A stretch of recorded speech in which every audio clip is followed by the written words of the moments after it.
बिल्कुल ऑथेंटिक और 100% रेस्टोरेंट वाला क्रीमी क्रीमी और चीज़ी व्हाइट सॉस पास्ता बनाएंगे, वो भी फुल प्रूफ तरीके से, सारे डिटेल्स के साथ कि आपको खुद पे विश्वास नहीं होगा कि आपने इसे घर पे बनाया है। तो वीडियो पूरा देखिएगा। तो इसके लिए बड़े से बर्तन में मैंने काफ़ी सारा पानी रख दिया है गर्म होने के लिए। जैसे इसमें गर्म होना स्टार्ट हो जाएगा, डाल रही हूँ मैं 1 टीस्पून नमक और बस आधा टीस्पून तेल। यहाँ पे बहुत ज़्यादा तेल फ्रेंड्स नहीं डलता है, वरना उसमें एक ऑयल की कोटिंग आ जाती है और फिर पास्ता का जो बेस है ना उसमें चिपकता नहीं है। ये था आपके लिए पहला टिप। नेक्स्ट इंपॉर्टेंट पॉइंट, जब पानी में अच्छा सा उबाल आ जाएगा, देखिए एकदम उबल रहा है, तभी ही पास्ता इसमें डालेंगे, वरना आपका जो पास्ता है एकदम चिपचिपा सा बनेगा।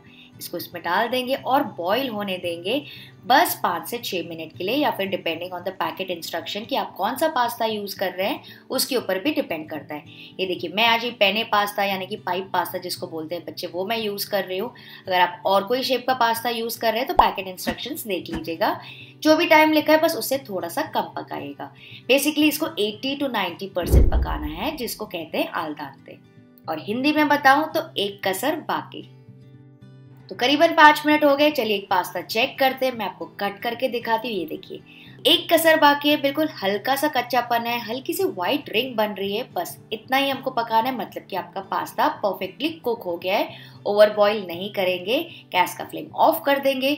लेकिन रुकिए फ्रेंड्स, उससे पहले मैं क्या करी, ये पास्ता का जो स्टॉक है ना पानी, उसको फेंकने से पहले, काफ़ी फ्लेवरफुल होता है ये, तो इसका 1 कप हम रिजर्व करके रख देंगे। इसको हम बाद में यूज़ करेंगे पास्ता को पतला करने के लिए।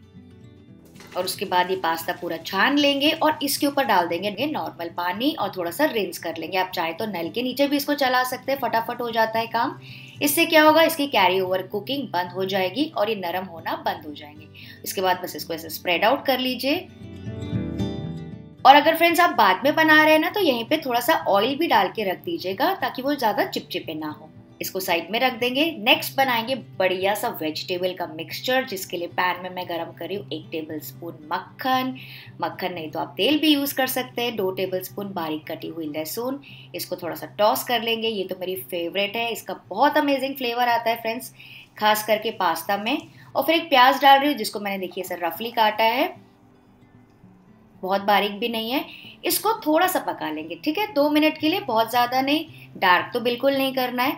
हल्का सा गोल्डन पिंक हो जाए, सॉफ्ट हो जाए बेसिकली प्याज, ये देखिए इस तरह से।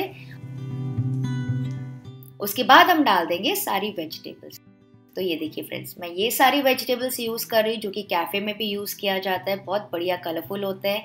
तो सबसे पहले डाल रही हूँ एक गाजर ऐसे कटा हुआ। फिर मैं डाल रही हूँ कैप्सिकम। तो कैप्सिकम मेरे पास डिफरेंट कलर्स के थे, तो सारे कलर्स मैं यूज़ कर रही हूँ। बहुत मज़ा आता है ये सब करने में मुझे। आपको चाहिए तो सिर्फ ग्रीन कैप्सिकम भी यूज़ कर लीजिए। थोड़े से कॉर्न्स मैं डाल रही हूँ। अच्छा फ्रेंड्स, जो कॉर्न्स है ना मैंने बॉईल नहीं किए, डायरेक्टली डाल रही हूँ, इसमें ही पक जाएंगे। और उसके बाद मैं डाल रही हूँ ऐसे छोटे छोटे टुकड़े ब्रोकली के। अच्छा फ्रेंड्स, इसको भी मैंने बॉईल नहीं किया है, ये ऐसे ही पक जाते हैं। उसका जो क्रंच है ना बहुत पसंद आता है हम लोग को। एंड एक और मेरी फेवरेट चीज़ जिसकी वजह से हम घर पे बार बार पास्ता बनाते हैं, मशरूम। ये देखिए कुछ 8 से 10 मैंने मशरूम लिए थे, उसको ऐसे 2 टुकड़ों में काट लिया है। आपको ज़्यादा बड़े पसंद है तो बड़े भी डाल सकते हैं। और इन सारी वेजिटेबल्स को टॉस करेंगे बस 2 से 3 मिनट के लिए। तो हल्का हल्का ऐसे घुमाते जाइए। बेसिकली जो वेजिटेबल्स है ना फ्रेंड्स, कैफ़े में भी ऐसे ही सर्व किया जाता है, उसमें बहुत ज़्यादा सॉफ्टनेस नहीं होता है, थोड़ा सा क्रंच कायम होना चाहिए। आप चाहें तो यहीं पे बोनलेस चिकन पीसेस भी डाल सकते हैं अगर आप चिकन खाते हैं तो, ठीक है। तो ये देखिए सारे वेजिटेबल्स टॉस हो गए। थोड़ी सी नमक मैं डाल रही हूँ 1 टीस्पून और आधा टीस्पून काली मिर्ची का पाउडर। इसको भी मिक्स कर लेंगे। ये देखिए बस हो गया फ्रेंड्स, बहुत ज़्यादा नहीं पकाएंगे। बहुत बढ़िया कलरफुल दिख रहे वेजिटेबल्स, इसको साइड में रख देते हैं। नेक्स्ट एक वॉक में। तो फ्रेंड्स काफ़ी सारे लोग पूछते हैं कि वॉक क्या है, तो नॉर्मली जो बड़ा वाला हैंडल वाला बर्तन होता है ना, नॉर्मली जिसमें हम चाइनीज़ बनाते हैं, उसको कहा जाता है वॉक। इसमें मैं डाल रही हूँ 3 टेबलस्पून मक्खन, और जैसे ही मेल्ट होना स्टार्ट हो जाएगा इसमें मैं डाल रही हूँ 3 टेबलस्पून ही मैदा।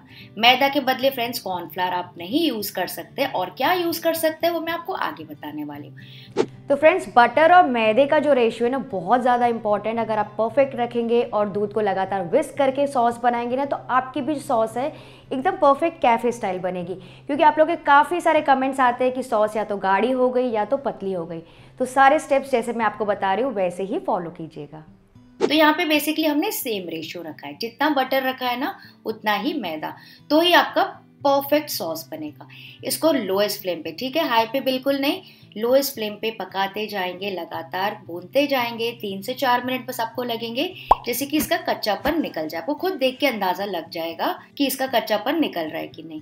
तो जब तक मैं इतने सारे जो क्वेश्चंस आते हैं ना फ्रेंड्स मुझे पास्ता के वीडियो में, वो सारे कमेंट्स क्वेश्चंस का मैं आपको यहीं पे जवाब दे देती हूँ। तो क्या हम इसे ऑयल में बना सकते हैं? तो हाँ फ्रेंड्स, आप ऑयल में बना सकते हैं, लेकिन बटर का जो रिच फ्लेवर आता है ना वो नहीं आएगा, या फिर आप आधा आधा भी यूज़ कर सकते हैं। दूसरा सवाल आता है, क्या हम अब इसे आटे से बना सकते हैं? तो हाँ फ्रेंड्स, आटे से भी बना सकते हैं, लेकिन फ्लेवर थोड़ा सा डिफरेंट आएगा। तो बिना मैदा और बिना बटर के भी मैंने डिटेल वीडियो बनाया है कैसे आप पास्ता बना सकते हैं।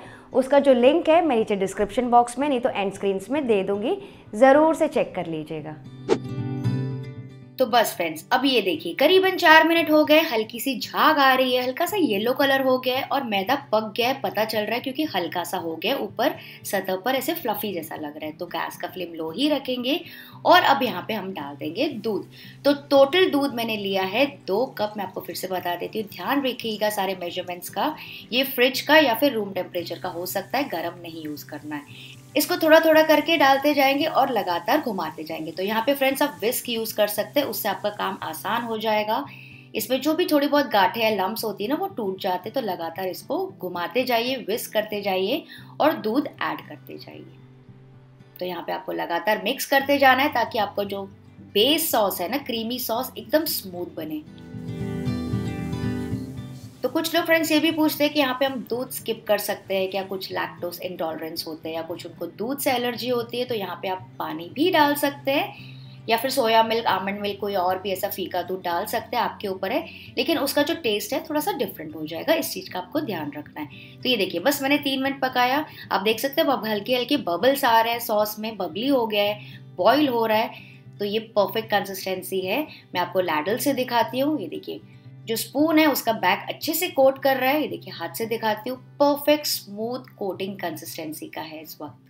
तो बस फ्रेंड्स, इसके बाद इसको बहुत ज्यादा कुक मत कीजिएगा, वरना ये इतना गाढ़ा हो जाएगा कि इसके अंदर पास्ता कोट ही नहीं हो पाएगा और वो गट्ठे गट्ठे सा हो जाएगा। इस बारे में भी मुझे काफी सारे कमेंट्स आए। तो यहाँ पे मैं डाल रही हूँ आधा टीस्पून नमक, क्योंकि हमने बटर डाला था उसमें भी काफी नमक होता है, वेजिटेबल्स में भी हमने नमक डाला है। थोड़ी सी ब्लैक पेपर पाउडर, 1 टीस्पून में डाल रही हूँ मिक्स्ड हर्ब सीजनिंग, ना हो तो आप ओरिगैनो भी यूज कर सकते हैं, और 1 टीस्पून ही रेड चिली फ्लेक्स। और साथ ही ये देखिए मैं क्या डाल रही हूँ, बिल्कुल रेस्टोरेंट स्टाइल पास्ता बने, बिल्कुल जो फ्लेवर होता है ना परफेक्ट कैफे का, उसके लिए ये है नटमेग यानी कि जायफल। इसको हल्का सा ग्रेट कर लेंगे। ये देखिए इसका ना हल्का सा सौंधा फ्लेवर आता है, जिसकी वजह से आपको अलग ही टेस्ट आएगा पास्ता में। और इसको भी अच्छे से मिक्स कर लेंगे। तो सारे फ्लेवर्स तो फ्रेंड्स हमने डाल दिए, तो बेसिक व्हाइट सॉस तो हमारी रेडी हो गई। लेकिन अभी भी ये अधूरी है। वो क्यों? वो इसलिए क्योंकि अभी हमने इसमें चीज़ नहीं डाला है, क्योंकि चीज़ी पास्ता बनाने जा रहे हैं। तो यहाँ पे मैं डाल रही हूँ 3 से 4 क्यूब्स चीज़ के, जो मैंने ग्रेट करके रखा था, और इसको भी मिक्स करेंगे। तो आप फ्रेंड्स पूछेंगे कि कौन सा चीज़ मैं यूज़ करूँ, इससे पहले मैं आपको बता देती हूँ। अमूल चीज़ क्यूब्स मैंने लिए थे 2 से 3, बस उसको मैंने ग्रेट कर लिया। इसके बदले आप कोई भी प्रोसेस चीज़, रेगुलर मोज़रेला चीज़ स्लाइस पड़े होते हैं, कभी पुराना चीज़ स्प्रेड पड़ा होता है जो हम नहीं यूज़ कर रहे हैं, वो भी डाल सकते हैं। बेसिकली हमको चीज़ी बनाना है इसको। और साथ ही फिर से मैं ऑथेंटिक कैफे स्टाइल फ्लेवर के लिए डाल रही हूँ यहाँ पे 3 टेबलस्पून फ्रेश क्रीम, और इसको भी डाल के मिक्स करेंगे। फ्रेश क्रीम ना हो तो फ्रेंड्स आप इसको कम्प्लीटली स्किप भी कर सकते हैं, या फिर उसके बदले आप क्या कर सकते हैं, 1 चीज़ क्यूब एक्स्ट्रा डाल दीजिएगा, ठीक है। तो ये चीज़ी सॉस हमारी रेडी हो गई, बहुत ज़्यादा फ्लेवरफुल दिख रही है। मैंने टेस्ट करके देखा है, अगर आपको ऐसा लगे कि नमक या सीजनिंग कम है ना फ्रेंड्स, तो यहीं पे एडजस्ट कर लीजिएगा। अब हम डाल देंगे वेजिटेबल्स जो हमने टॉस करके रखी थी, और पहले से बॉईल किया हुआ पास्ता भी डाल देंगे, और इसको जेंटली टॉस करेंगे। जेंटली मतलब आराम से टॉस करेंगे, जैसे कि पास्ता टूटे फूटे नहीं, और सारे पास्ता, जैसे मैं बोलती हूँ और आप सब कमेंट करके बोलते हैं, अच्छे से लटपट जाए सॉस के साथ और बढ़िया सी कोटिंग आ जाए। तो फ्रेंड्स जब मैं मिक्स कर रही हूँ ना, आप देख सकते हैं कि थोड़ा सा गाढ़ापन लग रहा है, ठीक है। तो यहाँ पे जो अपने पास्ता का स्टॉक रिजर्व करके रखा था ना, वो डाल देंगे, और इसको भी मिक्स करके पकाएंगे 1 से 2 और मिनट के लिए। तो उतनी देर में क्या होगा, पास्ता भी पूरी तरीके से पक जाएगा। आप देख सकते हैं फ्रेंड्स कितनी बढ़िया कोटिंग कंसिस्टेंसी का पास्ता बना है। हर एक पास्ता पका हुआ है, कोटेड है चीजी व्हाइट सॉस के साथ, ओवर कुक बिल्कुल नहीं है और ड्राई तो बिल्कुल भी नहीं है। तो इसको एकदम गर्मा गर्म आप सर्व कर सकते हैं। मस्ट ट्राई रेसिपी है फ्रेंड्स, स्पेशली अगर आप पास्ता और चीज़ लवर है तो, और ऊपर से अगर आपको चाहिए तो और सीजनिंग वगैरह डाल सकते हैं। और ये है perfect authentic cafe style pasta, जिसमें ना तो बहुत ज़्यादा सॉस हो ना तो बहुत ज़्यादा कम हो, बस इतना कि पास्ता को कोट करे। और ये टिप मुझे किसी शेफ ने बताया था। तो कैसी लगी आपको आज की रेसिपी? तो फ्रेंड्स, इसके अलावा भी मैंने काफ़ी अलग अलग तरीकों के पास्ता बनाए मेरे इंग्लिश चैनल में, जैसे कि pesto pasta, tomato spaghetti pasta. तो आप मेरा इंग्लिश चैनल भी सब्सक्राइब कर सकते हैं, उसका लिंक मैं नीचे डिस्क्रिप्शन बॉक्स में दे दूँगी।